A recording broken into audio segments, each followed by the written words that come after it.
Thanks for downloading a 3CR podcast. 3CR is an independent community radio station based in Melbourne, Australia. We need your financial support to keep going.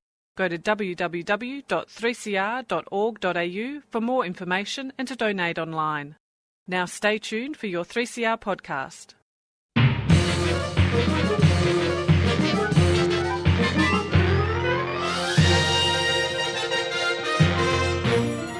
Hello and welcome again to Lost in Science. We're back for another week with half an hour of science to talk about on the radio or whatever else you might be listening.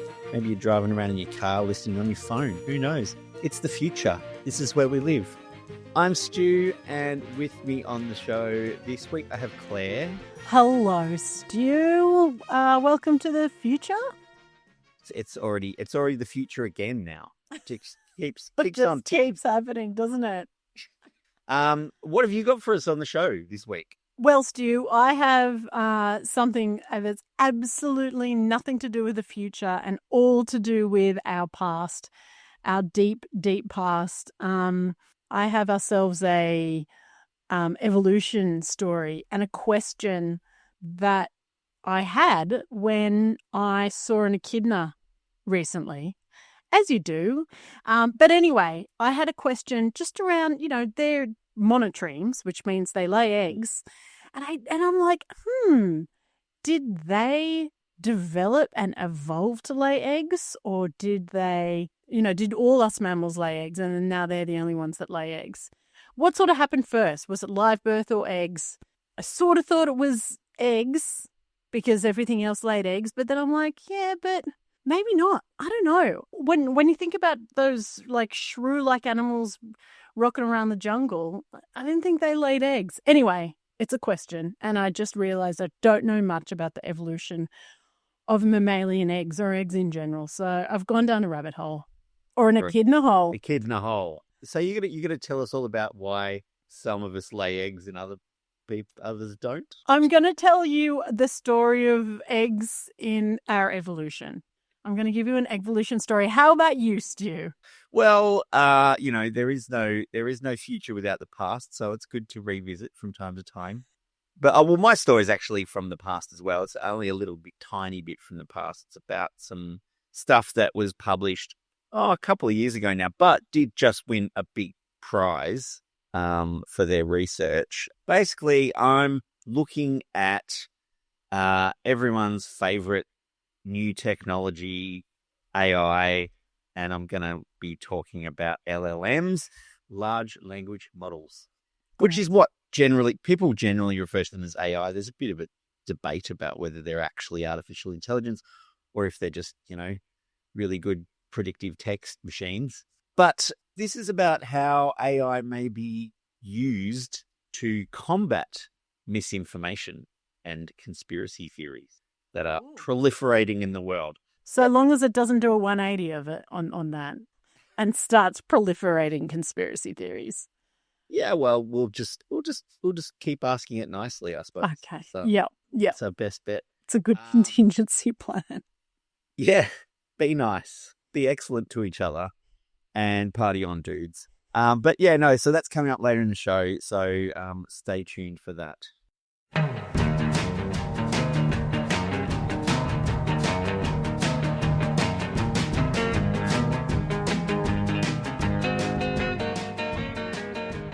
So, Stu, I had a close encounter with an echidna a couple of weeks ago in Manly, and I was thrust into this, what can only be described as an awe spiral about these egg-laying mammals, but also confused a little bit because as much as I've seen echidnas in the wild, and what a privilege to be able to see echidnas in the wild, but I've never seen their eggs. What do they look like? How big are their hatchlings? Where and how do they incubate? I mean, it is an enigma. How big are their puggles? I think you'll find. How big are their puggles? That's right. They call them puggles, yes, don't they? They are called puggles. Yes. Anyway, most of these questions were answered very quickly. There's a 1-minute 1974 video from the CSIRO that I would encourage everyone echidna interested to watch. It is a very old video, but it's a very good one. It's 1 minute, and it shows you an echidna incubating a tiny little egg, spotty around the size of a 10-cent piece, in its pouch, in its like sort of pouchish area on its underside, which I also didn't know they had. And it does that for 10 days at 32 degrees, and then a tiny little jelly bean emerges from the egg, and it emerges because it's got this extra little front sort of like vampire tooth on the front of its little mouth that baby echidnas do, and I assume baby platypus as well. So it tears open the egg with a tiny little like Dracula fang in the front of its jaw. I didn't know it had a Dracula fang. Neither did I, Stu. Neither did I. Evolution is a wonderful thing. So yeah, truly incredible to watch, and would highly recommend it. But one question that lingered in my mind was about egg evolution and in mammals in generally. Like, did egg-laying mammals come first? Like, were the first mammals egg-laying, or did placental mammals come first? You know, you hear a lot about the sort of like shrew-like ancestors that were running around the same time as dinosaurs. And then did egg-laying mammals end up sort of in this evolutionary reversal where they end up laying eggs?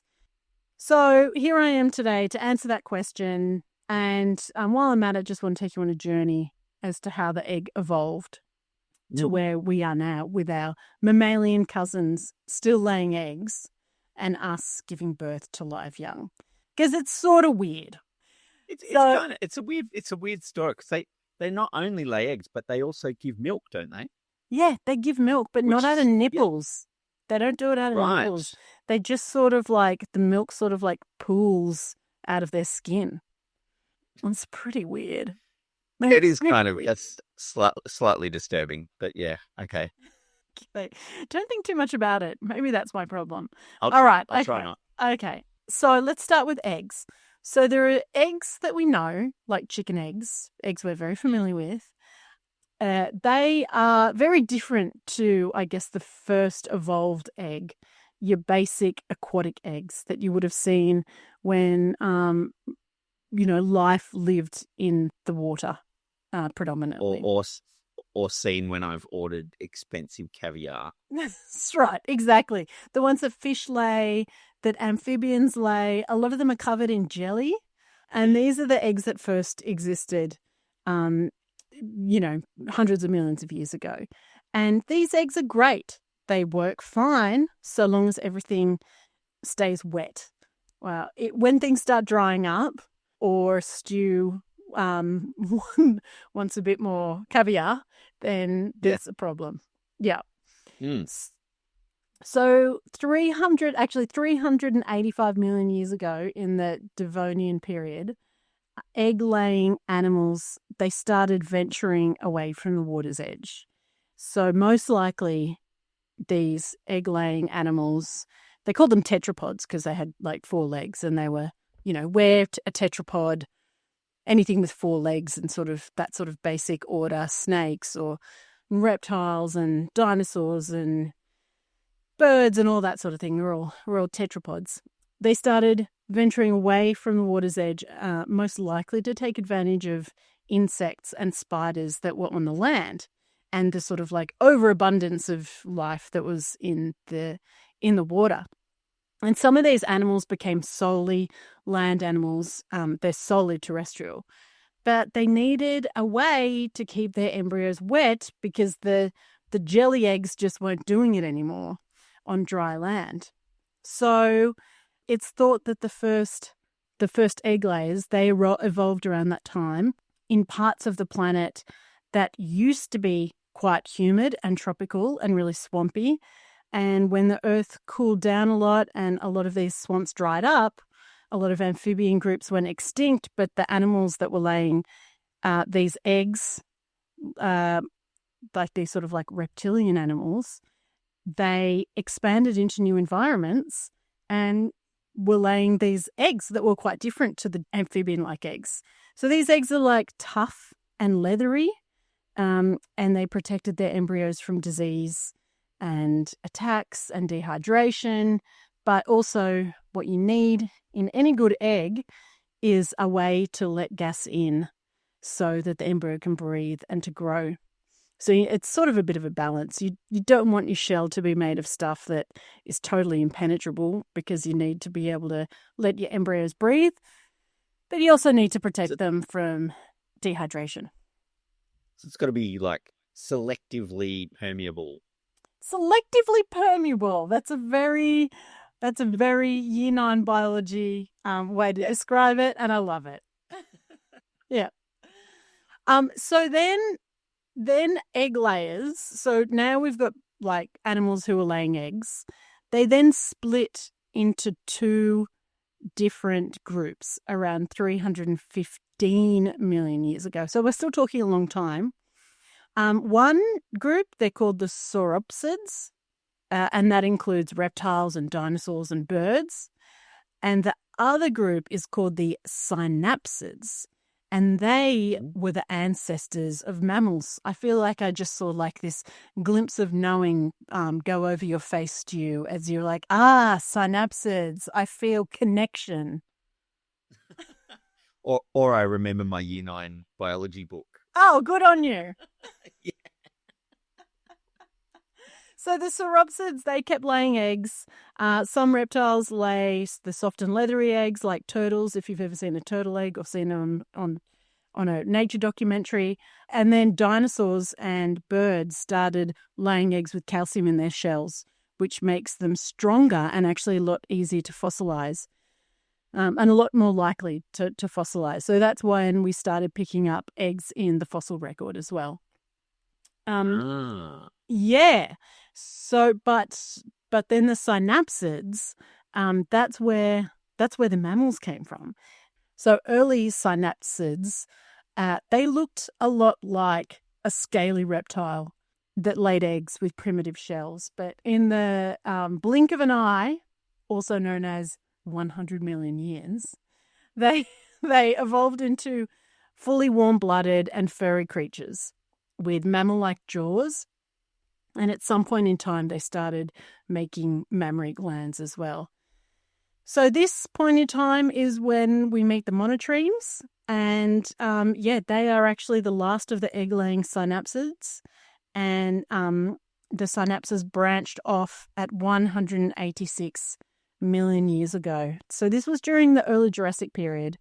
And they are the ancestors of modern monotremes. And probably these monotremes, as we'll call them, these ancestors from 186 million years ago, they probably reproduced just like echidnas and platypus do now. So not much has changed in terms of reproductive strategy across like quite a long time, I would say. So that is that the mother platypus keeps her fertilized shelled eggs inside her for a really long time before she lays them. And while inside, the embryos actually take a lot of nutrients from the mothers. So when they are laid, they only take about 10 days to hatch, which is quite short compared to the sauropsids or your birds and whatnot. So then fast forward a few million years, 160 million years ago, and the ancestors of placental mammals and marsupials evolve.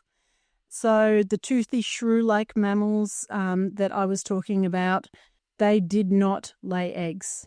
They had live births and they had mammary glands and the rest of it. They were there when dinosaurs became extinct, and here we all are today, I guess you would say. So anyway, the rest is history. And the rest is history. That's right. So there you go. Stu, next time you see an echidna, just think there, but the grace of a couple of 100 million years of evolution go I could be hatching eggs right now.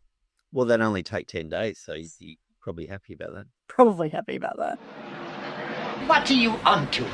Anything of interest to the scientific community? Together, you and I are going to make the greatest single contribution to science since the creation of fire. It's a big scientific experiment. What do I know? Across Australia on the Community Radio Network, you're listening to Lost in Science. So AI is basically in the news all the time now. And while there is some discussion, is the news.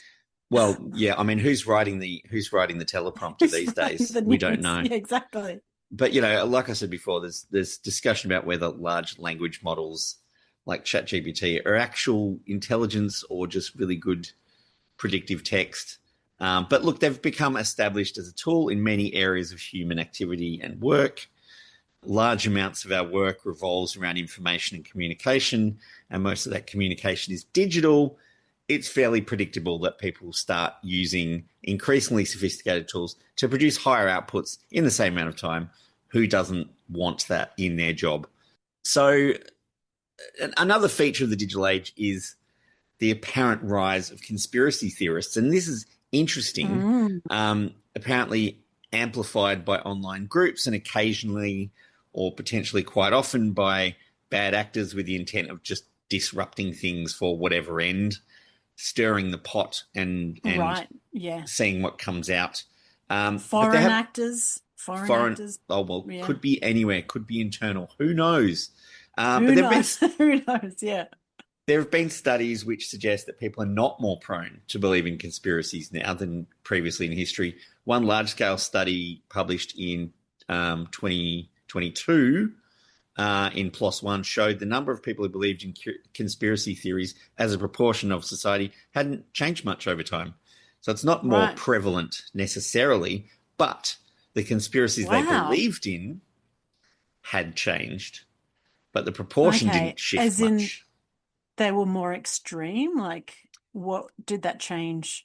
Just how different. Was that change characterized? Just different stuff, you know, like is it about COVID-19? Is it about the JFK assassination? It's just over time the topic of the conspiracy changes. Right. But the number of people susceptible aren't necessarily growing as a proportion. Wow. Really? That's surprising. But one of the things that has happened is they can find each other more easily. They can get together in groups. So previously someone might have had a crazy idea and just kept it to themselves. Now they can actually talk, and then they sort of get involved in these discussion groups and these various groups, and they amplify the theories in their big echo chambers. And I mean, that happens in all sorts of aspects of politics and life now, because that's the life we live, this digital communities. It's not geographically isolated. You're talking to people all over the world. Now, whether people believing these stories in these theories causes actual harm is another area for discussion. So the idea that AI could be amplifying conspiracy theories that influence politics and election outcomes, it's a pretty common idea. The UK Centre for Emerging Technology has said that based on their studies, there's no evidence that AI affected election outcomes in the UK, in India, in the EU, and in Taiwan. But they also said they'd identified far higher volumes of AI-enabled disinformation in US elections in 2024. So the amount of potential disinformation is changing and probably increasing. So AI might possibly drive misinformation, which may feed conspiracy theories and potentially influence election outcomes. But nobody's actually saying that's what's happening yet. Right. But the fact that it could be is a concern, I suppose. So how can we counter this disinformation? So the response most people would come up with is, well, you give accurate information. You publish data and real information, true information about a subject. But this is also drawn criticism for making. Some people say that people who believe in conspiracy theories will double down, or people who believe in misinformation will double down on their erroneous beliefs. But this has been examined as well, and looking at whether people really do reject good information in favour of their existing beliefs, it's actually been found generally to be a bit of an exaggerated risk. It's something that people say, oh, well, you can't just do that because they'll double down. Doesn't really seem to be the case. But the probably a bigger issue is that it's really time consuming to confront people. If you're gonna tackle every individual conspiracy believer, it takes a lot of time, and you've got to go through every point, and you've got to take these arguments and break them down and present the, alternate information, the real information, for their particular belief. And they may have a number of different beliefs. So because someone who believes in a conspiracy theory may have spent many hours, and everyone's convinced by a different thing. So you can't just sort of write a paper and say, this conspiracy is wrong because of X, Y, Z. Because X and Y might not apply to that person believing it. They believe it for the reason they believe it. So, and the other thing about conspiracy believers is that, according to a study in Frontiers in Psychology in 2022, they don't think their belief is a fringe belief. They think a majority of people share their beliefs. And so that makes them overconfident that, well, of course I'm right. Everyone thinks this, because they've been convinced by whatever bit of information that's led them down there. And they will often defend their belief with what's known as a gish gallop. And you might have come across this. It's a rhetorical approach used particularly online, where you just dump a whole bunch of facts or a whole bunch of links or a whole bunch of papers. Yes, okay. And you can't... I didn't know that was what it referred to. Okay, gish gallop. Yeah. And you can't necessarily remember it all in real time, and you can't respond to each thing individually because they've just dumped it's just an info dump of everything that comes out. And it's from a historical figure who used this as a debating technique, but it's not an effective debating technique. It's not a proper debating rules or any of those things. But so this is where it basically is a way of sowing confusion in a discussion so that you can't sort of keep up, and it gives them multiple avenues to explore in explaining their belief. Now, this is where AI comes in again. So scientists from MIT and the Cornell University Psychology Department, working with the MIT Generative AI Initiative, wondered if a large language model could talk someone out of their conspiracy beliefs. Turns out, yes, it can. Ooh, wow. So they set up a study with over 2,000 applicants for the study, got whittled down based on various factors, whether people believed in conspiracies, all of these kind of things that you would need to do to get to the people that you're trying to test. But their sample was a demographic representative sample of the US population. They set them up with a large language model called, what was a Turbo GPT-4 model, because we're talking several years ago now, to discuss a conspiracy they were sure about. So this was a self-identified conspiracy that the participant believed. And belief meant that they had a greater than 50% belief it was true, and that was also self-reported. They said, I think more than, gave an estimate of what they believed. So they presented evidence for this conspiracy in their own words, and the chatbot then summarized it. And if they agreed with the summary, it would discuss the evidence in greater detail based on what it can gather from its own learning and what the participant told them about the evidence that had convinced them that this was true. So, on average, participants reduced their belief in the conspiracy they presented to the bot by 20%. So they were 20% less sure that what the conspiracy said was true. And more than a quarter of the participants doubted their initial belief. By the end, they had less than 50% belief it was true. So this means they basically don't really think it's true anymore. They've got more belief that it's not true than it is true. So this was after an average of only 8.4 minutes for each interaction.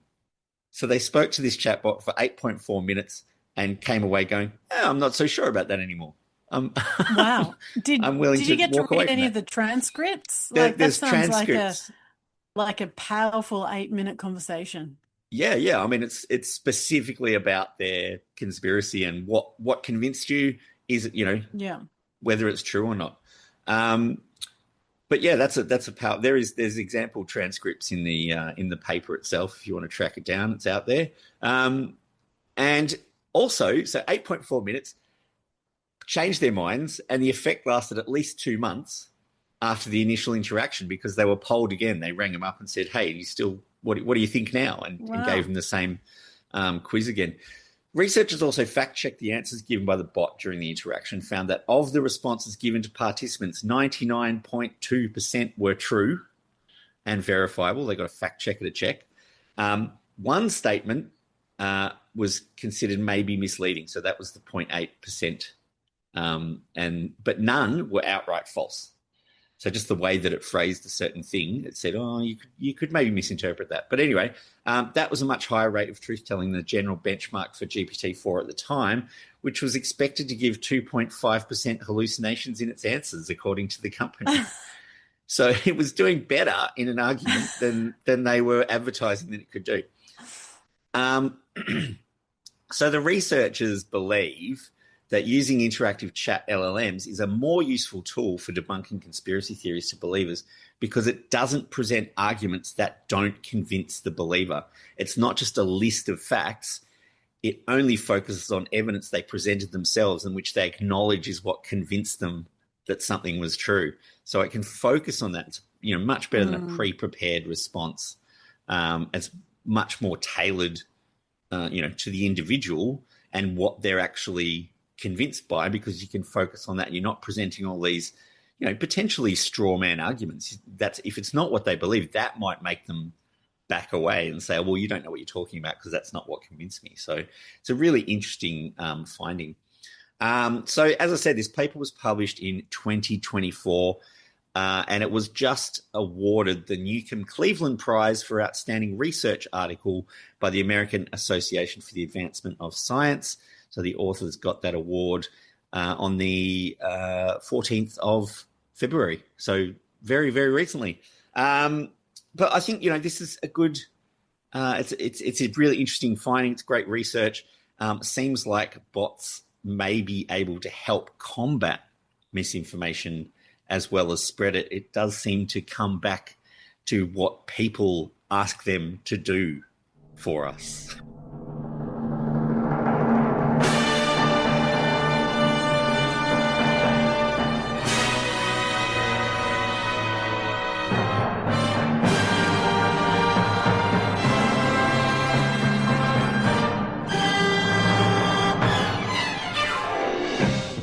And that's all we have time for on this episode of Lost in Science.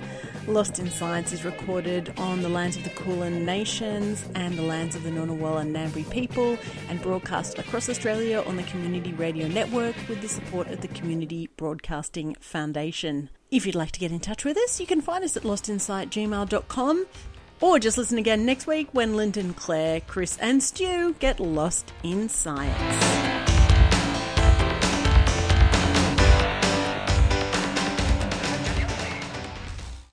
Thanks for listening to a 3CR podcast. 3CR is an independent community radio station based in Melbourne, Australia. We need your financial support to keep going. Go to www.3cr.org.au for more information and to donate online.